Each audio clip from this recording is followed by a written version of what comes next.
Welcome back. This is episode 229 of the Veterinary Business Video Show. In this episode we'll learn the value of shifting from a vet-centered practice to one in which the client relationship is center stage. And we'll hear some practical advice to help your team get more done. We'll hear about 4 management topics discussed in Australia. We'll learn why the way you enter the consulting room is important, and I'll offer you my quick business tip for this episode. I'm John Sheridan, and this is the video show from Veterinary Business.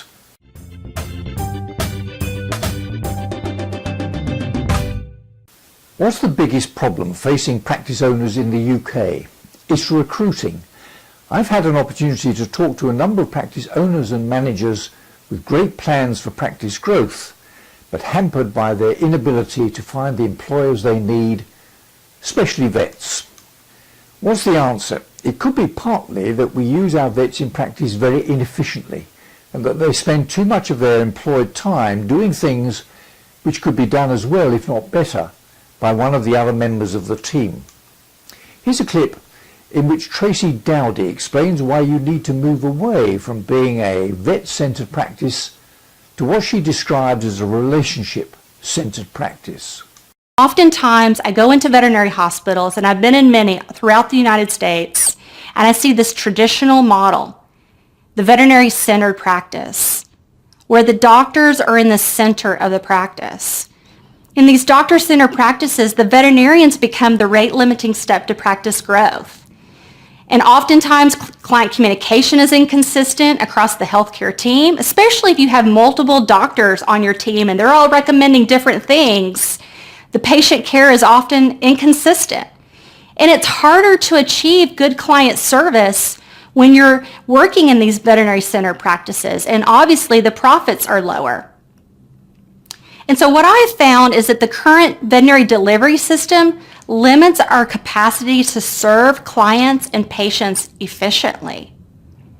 I mean, think about it. In a 20-minute visit, the doctor needs to bond with the client and pet, obtain a medical history, perform an examination, discuss vaccinations, intestinal parasites, dental care, lab tests, parasite prevention, benefits of blood work, nutrition, behavioral issues, spaying and neutering, breeding, wellness care, discuss release instructions, prescription medications.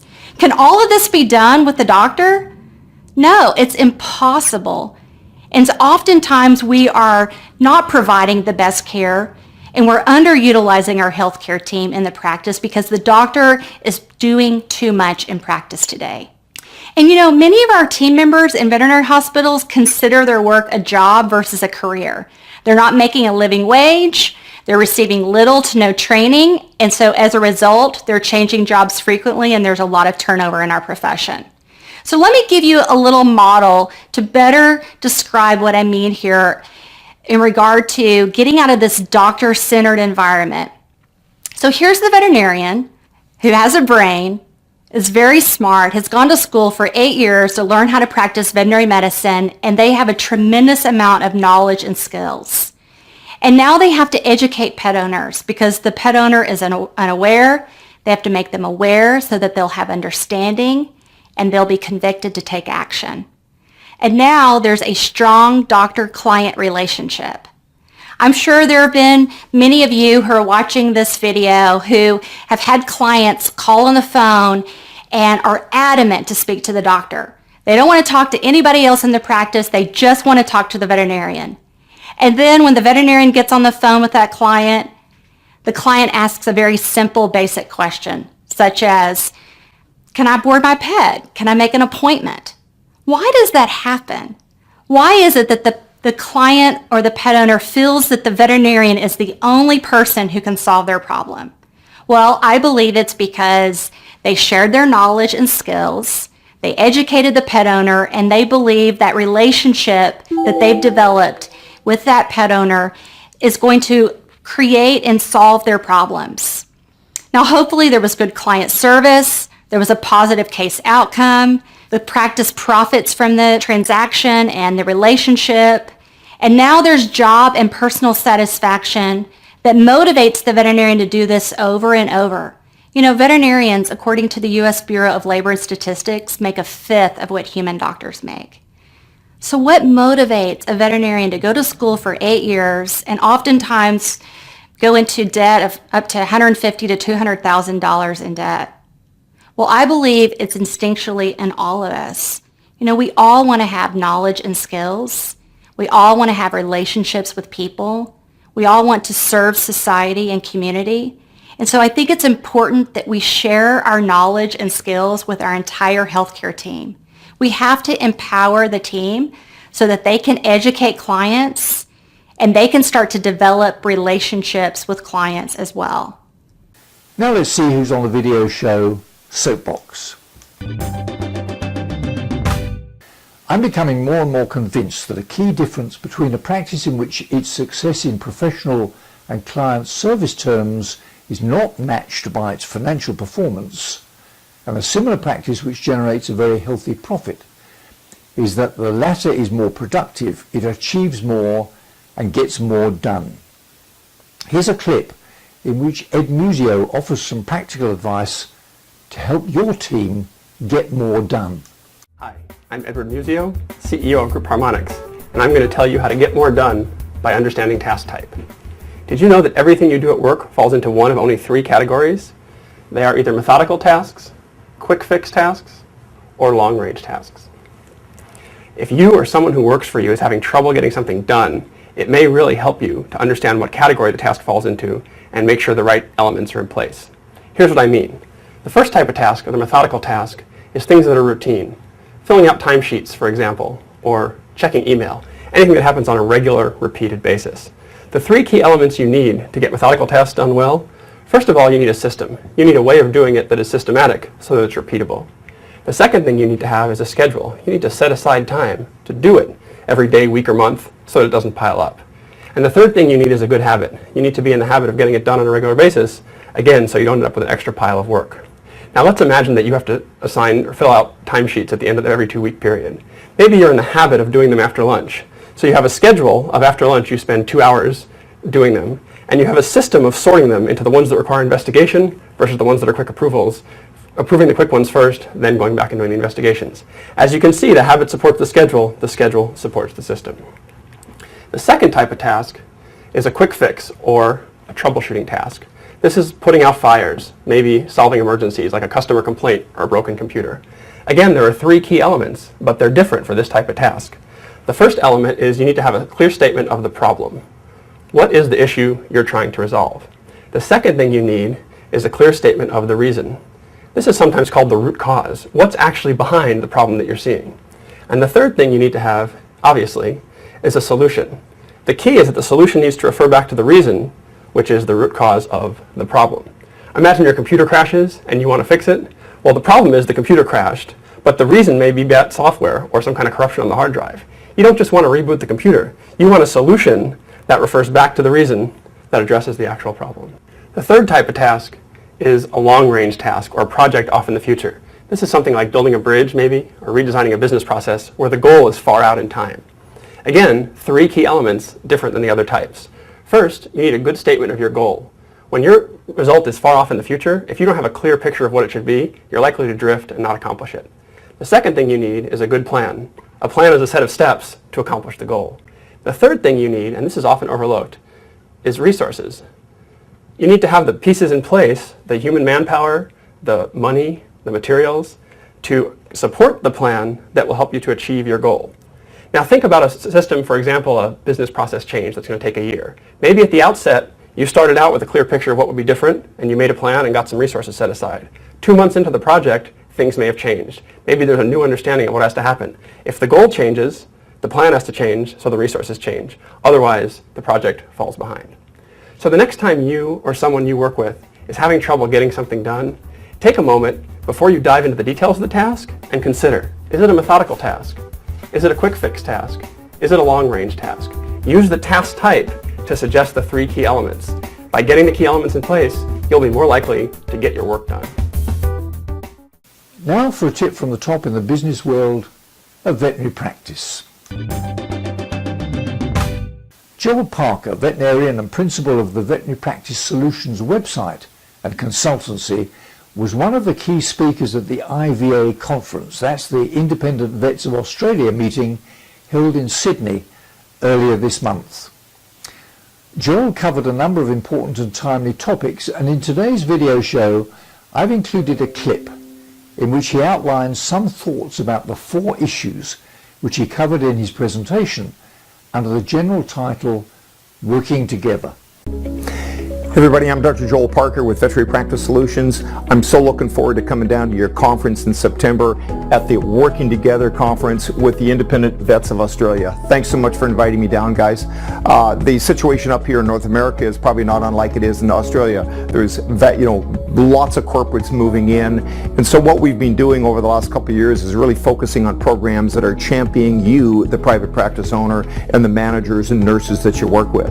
So I'm going to come down. I've got 4 topics to give to you over 2 days, and then a final workshop on the Saturday. First topic we're talking about is competing in a corporate environment, what that actually entails. And we're seeing it more and more. The private practice, as private practice owners, you can do very, very well. You can compete in a corporate environment, but you've got to learn about marketing. You've got to learn about hiring the right people. You've got to learn about finances so that you run a really, really tight ship. It's all the stuff you never learned in vet school. So if you're struggling in your practice, there are tools that we can start going over so that you can take the next step and really start to shore those areas of weakness up and really start to compete in corporate. The next topic we're going to talk about is how to increase revenue. And revenue in a practice is really quite simple to increase. You increase it by marketing, and that's getting in new clients, that's getting return clients in. We're going to talk to you about up-to-date marketing techniques for getting new clients coming in the door, and in particular how to handle shoppers. From there we're going to go up to bring in new up-to-date techniques for really building that bond and creating that very strong habit of clients using your practice, so that even if a corporate practice opens up down the street, they're really not going to leave. They're going to keep going to you because that's their habit, and they know where the parking is, and they like your staff, and they like you. So we're going to show you how to do that. On top of that, we're going to talk about how to decrease expenses a little bit. So you're increasing your revenue by new clients and existing clients coming back, running wellness programs, etc., and then you're decreasing your expenses, and lo and behold, what comes out the other end are increased profits. We're shooting for a 20% profit practice. In North America, that's a great practice. That's 20% leftover profit above what you're paying yourself as DVMs and veterinarians, okay?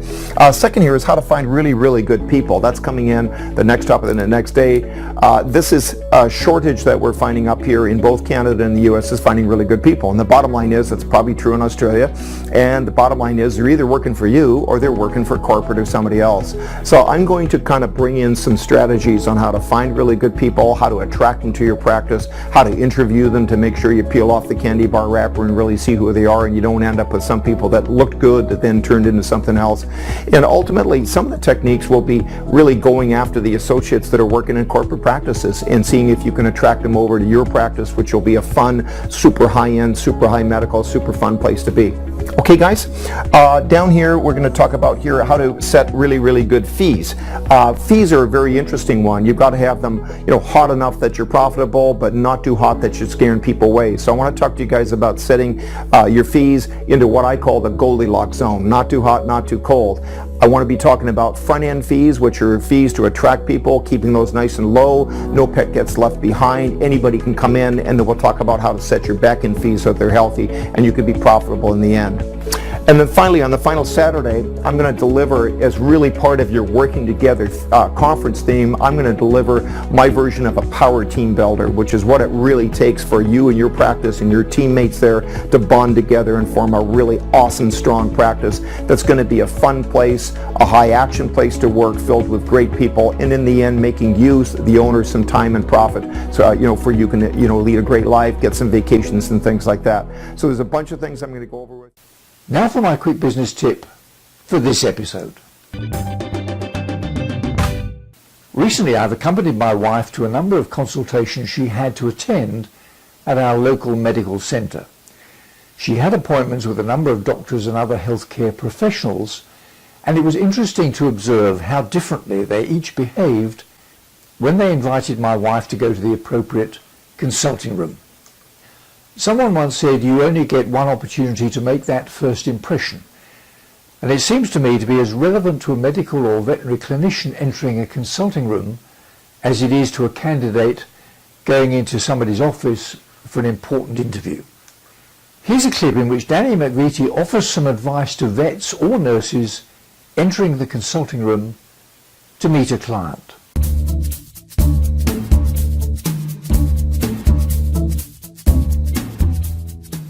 You want to walk in having both hands down, ideally not having something in front of you. If you do walk in with a chart, put that down as quickly as possible so that your introduction is very engaging with the family. Leaders, people that are in any type of executive position tend to have some type of delayed and purposeful smile. So you don't want to walk into an exam room with this big grin on your face, but rather walk in with a nice gentle grin, and as soon as you extend your hand to the family, shake their hand in a nice, good, confident way, not too hard, not too soft, then you can smile when they say their name. So that purposeful and delayed smile lets the family feel like their name is the thing that had you smile. You can either get on the same side of the exam room table as the family or sitting on the ground with the dog. Try to minimize the amount of things between you and the family. And that's how someone feels like they have your full and complete attention. And one thing you're going to find if you can do this and you can really hone these skills in, you're going to find that these families feel that they have been listened to and they feel the appointment lasts twice as long as it actually does last. So doctors that use engaging, open-ended questions that even gently touch the hand of somebody that's in the exam room with them, they feel that the appointment has lasted longer, and you might actually find yourself getting through those 15-minute appointments just a little bit sooner than you thought. So what's my quick business tip? Well, it's this: the clients in your consulting room will judge the success or otherwise of their 15 or 20 minutes investment in seeking professional advice based on maybe 10 or more moments of truth, which will determine whether or not they're prepared to accept your advice and happy to pay for your services. One or more of those moments of truth will be set within those first few seconds. So take note of Danny's advice. You and your client will be glad that you did. Well, that's about it for now. I'm John Sheridan, and this has been another video show from Veterinary Business. See you next time.